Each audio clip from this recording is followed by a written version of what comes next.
Juri yang terhormat, sebelum saya membahas mosi pada kesempatan kali ini, izinkan saya memperkenalkan diri. Saya Wildan Abdul Rahman dari SMA Negeri 1 Subang sebagai pembicara pertama dari tim oposisi.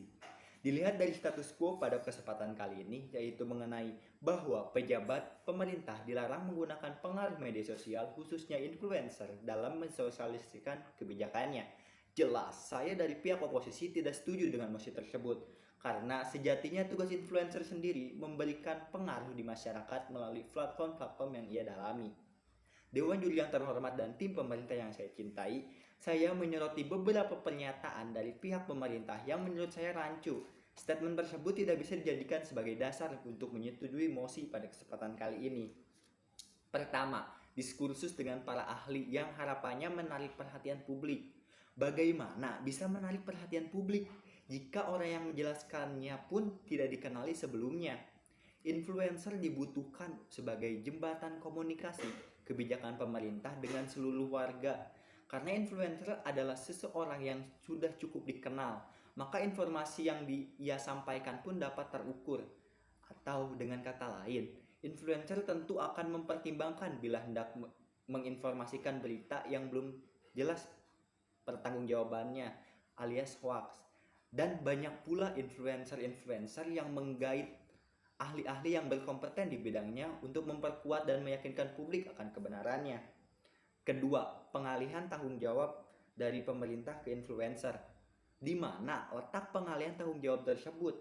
Malah pemerintah menunjuk beberapa influencer sebagai jembatan komunikasi antara pemerintah dan masyarakatnya.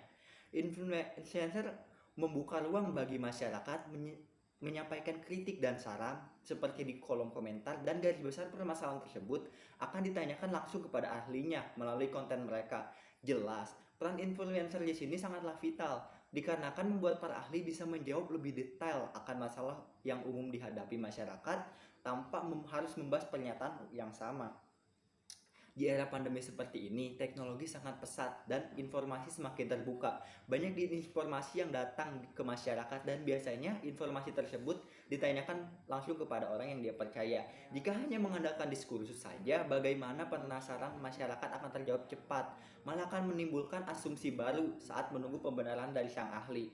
Tugas influencer di sini untuk memudahkan masyarakat berkomunikasi dengan pemerintah dengan disediakannya konten-konten menarik yang membuat yakin masyarakat bahwa kebijakan tersebut benar dari berbagai macam sudut pandang yang telah dirangkum oleh influencer dan ditanyakan langsung ke ahlinya.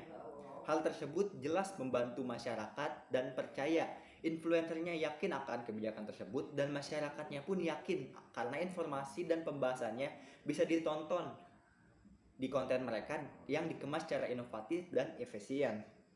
Dewan Juri yang terhormat dan tim pemerintah, statement-statement dari tim pemerintah yang saya jabarkan tadi dinilai tidak memenuhi dasar-dasar untuk menyetujui mosi pada kesempatan kali ini. Maka dari itu, saya dari tim oposisi akan menjabarkan rancangan yang dinilai lebih efektif dan jitu dengan dua dasar argumentasi. Pertama, pemerintah menggunakan jasa influencer untuk menggelorakan kebijakan serta himbauan yang berhubungan langsung dengan masyarakat. Para influencer dianggap bisa mempengaruhi pikiran masyarakat sehingga berkenan untuk mendukung program kerja pemerintah. Influencer sendiri merupakan profesi seseorang yang memiliki kemampuan dalam public speaking. Mereka mampu menumbuhkan kepercayaan follower mereka terhadap sebuah informasi yang disampaikan. Dewan Juri yang terhormat. Kedua, influencer berperan penting dalam menegaskan kembali dan memperjelas isi dari sebuah informasi yang bagi sebagian orang informasi tersebut terlalu formal atau padat. Dengan adanya influencer, masyarakat mampu mencerna informasi yang halus sehingga masyarakat cenderung lebih mudah memahami. Pada dasarnya, mereka akan lebih menyukai produk yang dipakai oleh idolanya. Itu karena mereka percaya bahwa barang yang dikomersilkan atau digelorakan itu memang memiliki kualitas yang unggul. Sudah jelas, karena seorang influencer sendiri adalah ikon dari sebuah brand yang akan memperkenalkan produk ke masyarakat sebagai konsumen. Dewan Juri yang terhormat, dapat saya simpulkan bahwa pejabat pemerintah dilarang menggunakan pengaruh media sosial, khususnya influencer dalam mensosialisasikan kebijakannya. Saya sebagai pihak oposisi tidak setuju dengan mosi tersebut dan lebih setuju dengan peran influencer sebagai jembatan komunikasi antara masyarakat dan pemerintah. Di dunia digital seperti ini dan kondisi dunia yang sedang pandemi, sudah sepatutnya pemerintah dianggap lebih adaptif dalam menyampaikan kebijakan-kebijakannya. Informasi semakin terbuka, hoax bertebaran di mana-mana. Sudah sepantasnya influencer membantu masyarakat dalam memvalidasi berita yang ada dengan ahlinya, dan percakapan-percakapan mereka dikemas dalam sebuah konten yang bisa dicerna oleh masyarakat.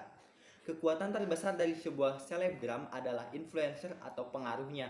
Kamu harus mengerti cara komunikasi yang paling efektif untuk mempengaruhi pengikutmu. Dengan demikian, kamu dapat memiliki nilai dan dapat membantu meluruskan informasi, dan hal tersebut bisa membuatmu mendapatkan uang dan pahala bagimu. Sekian dan terima kasih.